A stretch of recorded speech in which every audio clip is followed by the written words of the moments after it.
So, das sind die letzten Meter mit der Avatar gewesen. Und damit kommen wir zum Fazit und damit herzlich willkommen in einer neuen Folge. Und kommen wir jetzt zum Fazit. Also, ich bin jetzt hier 3 Tage damit gefahren, mehr oder weniger immer nur ein paar Stunden am Tag. Insgesamt habe ich jetzt 28 Hektar damit gemacht. Ich bin damit gefahren auf Fläche nach Gerste, wo Stroh beräumt wurde, habe Zwischenfrucht gedrillt. Ich habe Zwischenfrucht angelegt, wo der Stroh gehäckselt wurde. Und jetzt bin ich hier am Ende im Grünland. Also ich habe hier eine Nachsaatmischung, habe 10 Kilo auf dem Hektar Nachsaatmischung genommen und habe das Ganze hier ausgebracht. Und dazu kommen wir gleich. Vorweg erstmal Grundlegendes, Aufbau der Maschine. Die Maschine ist wirklich schön, sagen wir mal schlicht, einfach und übersichtlich aufgebaut. Man kommt an alles gut ran, muss man sagen. Der Aufstieg ist wirklich Königsklasse, muss man ehrlich sagen. Der fährt hydraulisch raus, man kommt überall hervorragend ran. Wenn das Ganze weggeklappt ist, kann man hier einfach raufgehen. Kommt wirklich gut auf das Gerät rauf. Zum Abdrehen kommt man wunderbar ran. Und auf der anderen Seite haben wir auch nochmal den Tritt. Das heißt, wenn wir jetzt hier was verstellen wollen, können wir auch den Tritt hochklappen, können hier unten an die Maschine rangehen. Das Verstellen der Höhe ist super einfach über diesen Regler gemacht. Na klar, muss man jede Höhe einzeln machen, aber im Prinzip einmal hier anheben. Gut, die Maschine ist jetzt unter Druck. Einmal hier anheben, umstecken und schon habe ich ein hervorragendes Ergebnis. Kann dadurch natürlich auch erstmal 3 Reihen ausprobieren, kann losfahren, guck mir das Ganze an, wie sieht das aus im Gegensatz zu der anderen, zu dem restlichen Teil. Man kann natürlich differenzieren, vorne eine andere Tiefe als hinten. Man ist super flexibel aufgebaut. Mit den 3 Saattanks geht das weiter. Ja, da haben wir natürlich völlig neue Möglichkeiten. Jede Reihe, also vorne eine andere Saat auszubringen als hinten. Wir können beimischen, wir können zumischen, wir können eigene Applikationskarten machen, wir können am Vorgewende andere Saaten ausbringen als in der Fläche. Also wenn man da richtig Bock drauf hat, kann man wahnsinnig viel Ideen umsetzen. Wenn wir jetzt den Tritt ausgeklappt haben, habe ich heute Morgen gerade probiert und wir wollen den Rahmen zusammenklappen, dann gibt es da einen Mechanismus, dass erst der Tritt einfährt und dann der ganze Rahmen zusammenklappt. Funktioniert hervorragend, muss ich sagen, weil da hatte ich Bedenken, wenn man das doch vergisst, die Maschine ist neu, man ist im Stress, man klappt das zusammen, alles ist zerknüllt. Nee, ist eben nicht. Auch der Freigang ist wirklich hervorragend. Also wenn man sich das mal hier anguckt, das ist jetzt die normale Arbeitsstellung, also die Schare können wirklich gewaltig nach oben gehen, also 30 cm, 20, 30 cm und nochmal 20 cm nach unten auf jeden Fall. Ich hatte jetzt da vorne so die Punkte hier am Vorgewende lang, da ist so ein Damm an den Gräben, wo in der Mitte die Schare wirklich weit nach oben eingehen und an den Seiten runterfahren und man hat da wirklich trotzdem überall das gleiche Aussaatbild. Das ist schon beeindruckend, dass das gut funktioniert. Da ist eine normale Drillmaschine wirklich an ihre Grenzen. Das sind die Stärken der Direktsaat der Einzelkorn. Alles im allen wirkt die Maschine wirklich sehr durchkonstruiert. Und auch wenn Horst sich wirklich hat bitten lassen, mir so eine Maschine mal vorbeizubringen und ich musste wirklich viel Überzeugungsarbeit leisten, ist die Maschine letztendlich gut. Muss man sagen, ist auch von euch eine der nachgefragtesten Maschinen überhaupt gewesen, da mal ranzukommen. Trotzdem habe ich 1, 2 Punkte, an denen würde ich gerne rummeckern. Ja, und zwar ist das hier, da gehen wir mal rauf, das Ganze hier mit dem Abdrehen ist wie folgt gelöst. Und da kommen wir auch zum nächsten Problem. Da ist der Tritt hier fast ein bisschen im Weg. Weil beim Abdrehen klappen wir das Ganze ja hier auf, weil wir die restliche Saat zurückkippen wollen. Da müssen wir hier mit dem Kopf ein bisschen aufpassen. Ja, und wenn wir denn jetzt hier unter wollen, seht ihr, wenn das nicht runtergeklappt ist, kommen wir kaum ran. Hier, so, wenn wir jetzt hier reingehen und wir müssen knien, dann tut das Ganze hier schon weh. Klar, Arbeitsschutz ist wichtig, aber das tut weh. Das ist ein Mikrofon aber hier dicht. So, jetzt klappen wir das sozusagen hier dann auf und haken das hier aus. So, das müssen wir auf beiden Seiten machen. Ist eine kleine Fummelarbeit, ja. Da die Matte nachher zwischenzuschieben, dass das sich nicht verklemmt. Kleine Fummelarbeit, trotzdem irgendwie ganz angenehm gelöst, aber irgendwie, ach, ich weiß nicht. Moment. So, jetzt haken wir das mal wieder ein. Hier ist diese Klappe, dieser Schieber sozusagen, damit wir das verstellen können, rechts oder links, ist mit einem Splint gesichert, aber dennoch verschraubt. Das heißt, einfach mal fix umstecken, mal ein bisschen rumprobieren, ist in erster Linie gar nicht, weil es geschraubt ist. Sicherlich kann man da einen dünneren Splint machen, dies, das, jenes. Jetzt kann sich es natürlich nicht verstellen und man kann das nicht verlieren. Auch wiederum ein Vorteil, gleichzeitig ein Nachteil. So, wenn man denn jetzt hier rauskommt, dann muss man wirklich auf seinen Kopf aufpassen. So, und dann ist das wieder ein relativ großes Gekletter. Weil dann ist die Stufe hier vorgefahren. Ja, man muss dann so seitlich so ein bisschen klettern, rumgehen, runter, dann wieder hoch und den Rest da reinkippen. Wie gesagt, es ist Gekletter. Dann müssen wir mal gucken. Er hat gesagt, in der zweiten Säule versteckt. Also, dann gibt es diese Regler zum Abdrehen. Ich zeige euch den mal hinten. Also, ich habe den heute Morgen nicht gefunden. Der soll in der zweiten Säule, in der B-Säule, da ist er. Da auf der Seite. Relativ versteckt sein. Ja, der ist auch ein bisschen versteckt. Vielleicht dreht man auch von der anderen Seite ab. Obwohl, da hat man den Motor dazwischen. Ja, und zwar hat man diesen kleinen Regler. Ja, der ist so ganz nett. Und zwar kann ich damit das Abdrehen starten und beenden.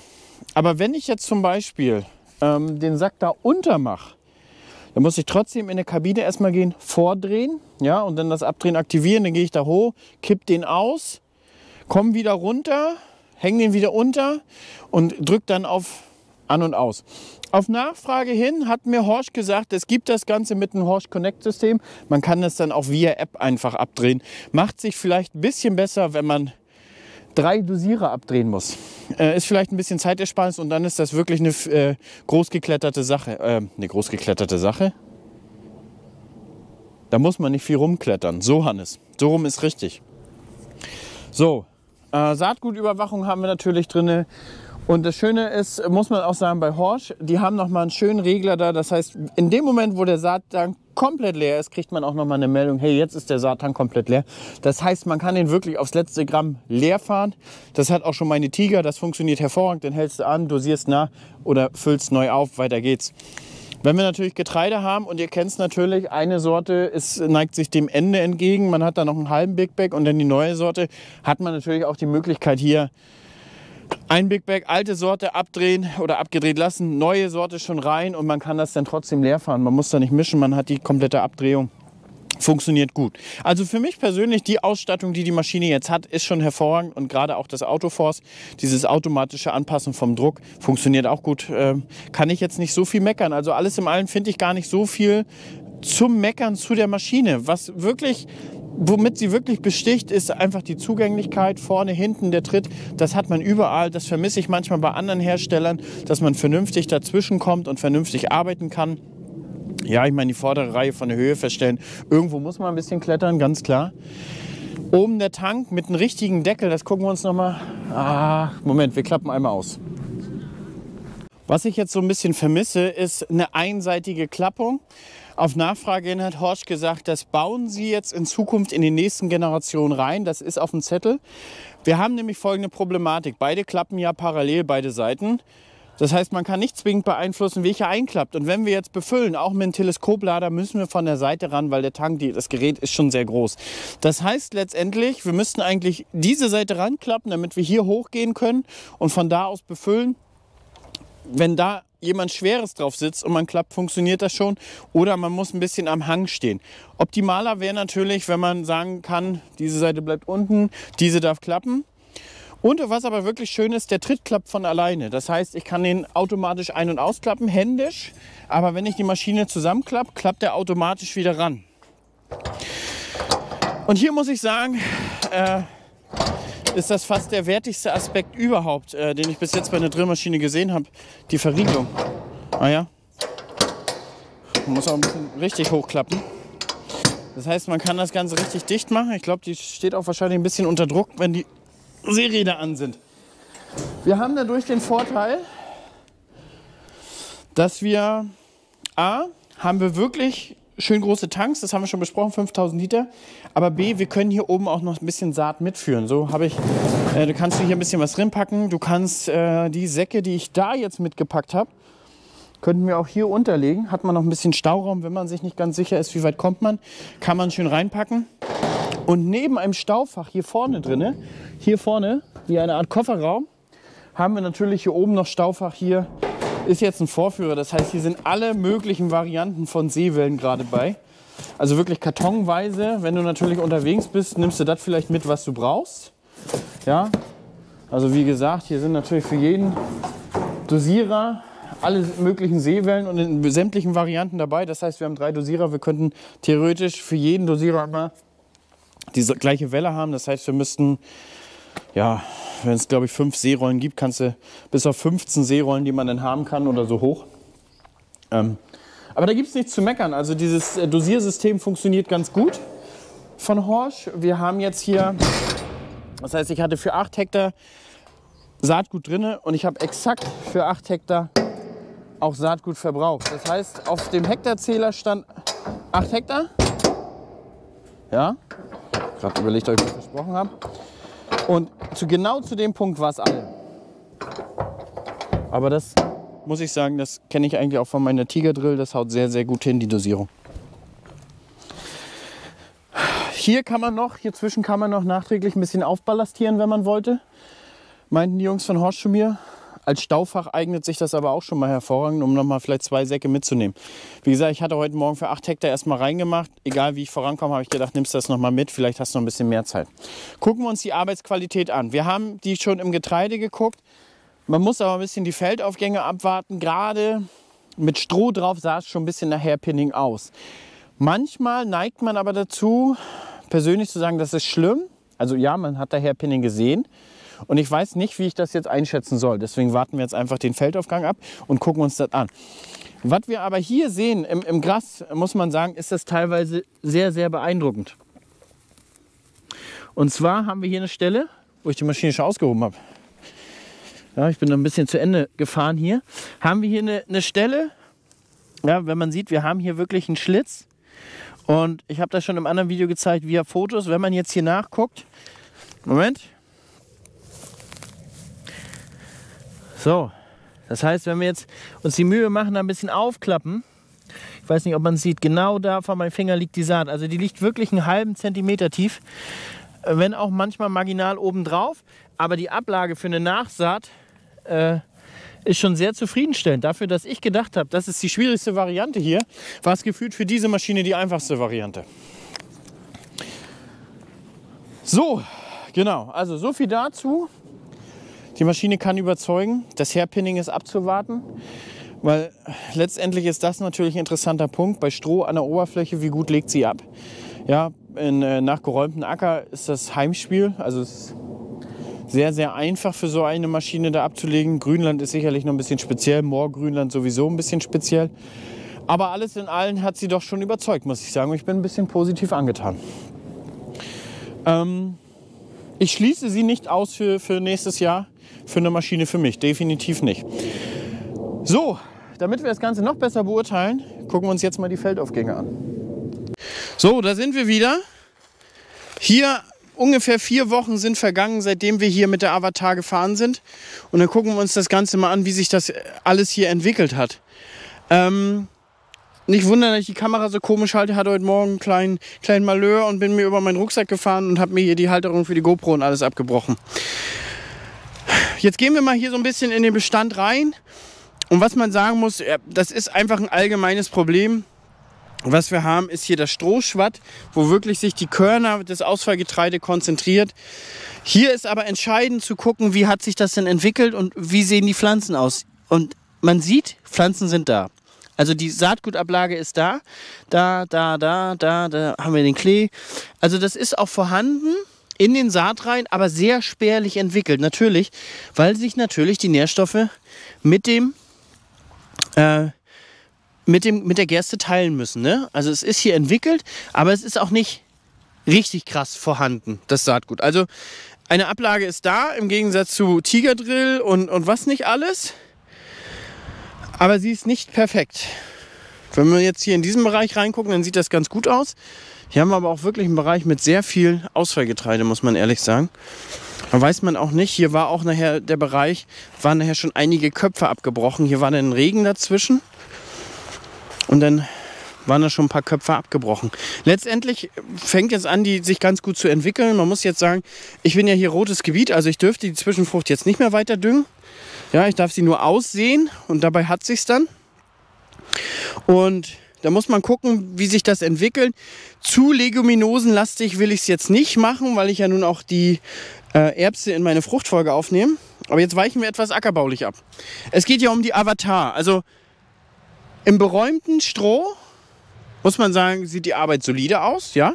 Also die Ablage ist da, auch wenn man jetzt kontrolliert, wo Fahrgassen waren, ist die Ablage da. Definitiv. Hier, wir stehen in einer. Hier ist die Fahrgasse. Und wenn man guckt, hier habe ich zum Beispiel gar keine Aussaat mit der Tigerdrill hinbekommen. Ja? Aber wenn man sieht, hier die Reihe entlang ist da. Und hier ist die nächste Reihe, ist auch das Saatgut da. Wenn man jetzt hier guckt, zwischen in dem Stroh drinne, ja, jetzt hat sich das natürlich schon ein bisschen abgebaut, aber während der Ernte war das natürlich hier viel mehr Material. Das ist ja nun schon hier 4 Wochen her, das baut sich relativ schnell ab. Ihr seht, das ist richtig viel Material, wo die Maschine durch musste. Da würde ich das einschätzen, dass so 60% abgelegt wurden, tatsächlich. Seht ihr übrigens, wie viele Schmetterlinge hier fliegen? Genau, und dann gucken wir uns nochmal an, wie das Ganze aussieht auf gehäckseltem Stroh. Da haben wir natürlich zum einen auch ein bisschen die Vorteile der Beschattung, dass der Boden da nicht so aufklafft und dass das Stroh an sich schon ein bisschen wie so eine Bedeckung wirkt. Aber hier mit den Schwaden, wo die lagen, das ist natürlich eine Problematik, gerade in der Gerste, wie doll da das Ausfallgetreide durchkommt. So, kommen wir nun zu der Zwischenfrucht. Mit der Avatar gedrillt in den Stoppeln, beziehungsweise in dem Stroh rein. Und da muss man wirklich sagen, das sieht gut aus. Ja. Wir müssen mal ein bisschen gucken. Hier vorne habe ich, genau, hier habe ich angefangen. Und hier, glaube ich, war schon ein bisschen Stroh beräumt. Jetzt müssen wir uns das mal angucken. Okay, wenn man jetzt genauer hinguckt, Entschuldigung. Obwohl. Also, gucken wir uns das Ganze mal an. Hier haben wir Stroh gehäckselt. Auf diesen Stellen stand 10 Tonnen Gerste. Das heißt, da lag schon ordentlich Stroh. Wenn wir uns das jetzt hier begutachten, dann sieht man hier, dass wir hier doch schon ein bisschen Hairpinning haben. Ja? Das heißt, der Feldaufgang, gerade wo viel Stroh ist, der ist schon ein bisschen schlechter. Wenn wir uns das jetzt hier hingegen angucken, wo das Stroh beräumt ist, sieht das doch deutlich gleichmäßiger aus. Gerade wenn man jetzt hier sich das anguckt, ja, also hier lang, da sieht man ja deutlich mehr Pflanzen gegenüber dem hier. Aber man muss sagen, da lag wirklich viel Stroh und ehrlich gesagt habe ich gedacht, der Feldaufgang sei schlechter. Weil als ich danach geguckt habe, ja hier in den Rinnen, war da wirklich sehr, sehr viel Stroh mit drin, was man ja auch hier sieht. Da ist wirklich sehr viel Stroh. Ich habe auch keinen Spaten mit, Leute. Mir haben sie den Spaten aus dem Bus ausgeladen. War auch sehr, sehr viel Stroh. Aber was man sieht, der Feldaufgang ist da. Jetzt muss man natürlich für sich selber einschätzen, wie oft drillt man, wenn man viel Stroh drauf hat. Bei mir ist es ja nun so, dass bei mir das Stroh ja beräumt wird. Und danach kommt die Zwischenfrucht und im Frühjahr ist es ja im Prinzip ja bereinigter Boden irgendwo. Also wann drillt man im Stroh? Aber man darf ja auch nie sagen. Von daher ist es schon wichtig. Also hier, ich habe hier auch, damit ich diesen Versuch machen kann, Leute, habe ich hier fast nur noch Ramtillenkraut gehabt. Ich habe hier irgendwelche Reste zusammengekippt in meinem Tank, damit ich für euch diesen Versuch hier anlegen kann. Also jetzt nicht auf die Konstellation dieser Zwischenfrüchte zu gucken. Da ist nämlich ultra wenig. Also hier ist eine Erbse, da ist eine Erbse.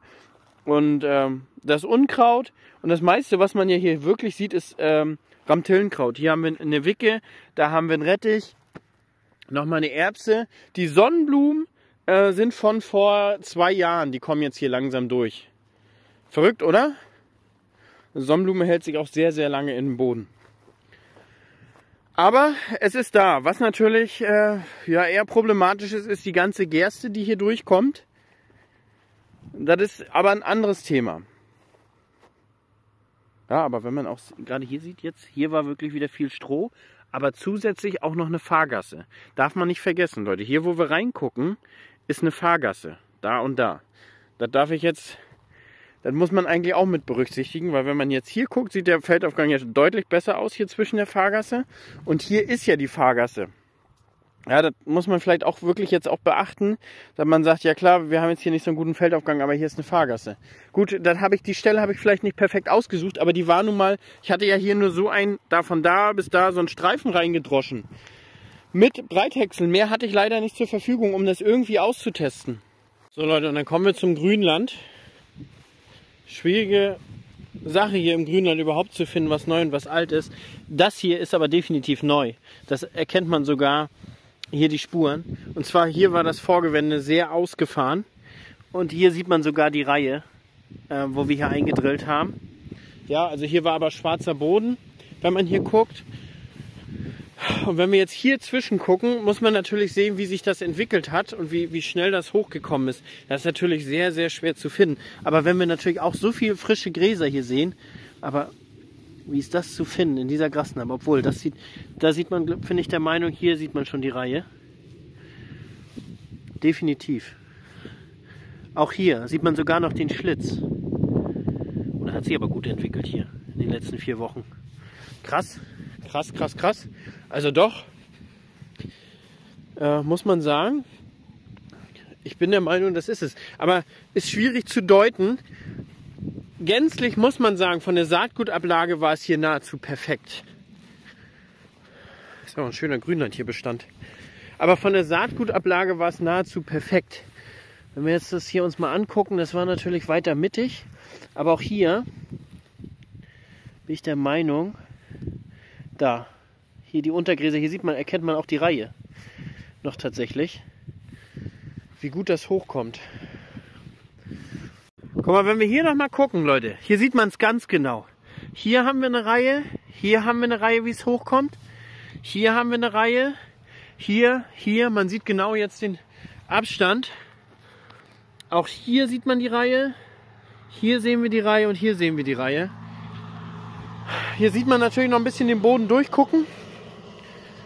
Und das ist natürlich auch so wahrscheinlich, wie Gärreste gefahren wurden und ob da noch Kraft im Boden ist oder nicht. Also wichtig für die Fragen, hier wurde nach dem Schnitt keine Gärreste gefahren, sondern davor. Davor wurden die gefahren und jetzt nicht mehr. So, wenn man jetzt hier guckt, ich glaube, hier bin ich sogar irgendwie doppelt gefahren, hier in der Ecke. Aber das sind alles neue Gräser hier, die jetzt hier wachsen.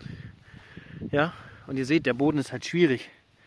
Weil, wenn der richtig lange trocken ist, ist das nur so ein fluffiger Grund, der einfach nur so schwimmt, wisst ihr? Wir gucken mal, vielleicht, wenn jetzt demnächst hier gemäht wird, wahrscheinlich nächste Woche, gucke ich nochmal, ob man vielleicht beim Ausgrünen oder sowas erkennt. Hier sind überall feine kleine Gräser noch als Unterwuchs drin. Neu entwickelte hier auch überall zwischen. Woher die kommen. Schöner Grünlandbestand, kann man nicht anders sagen.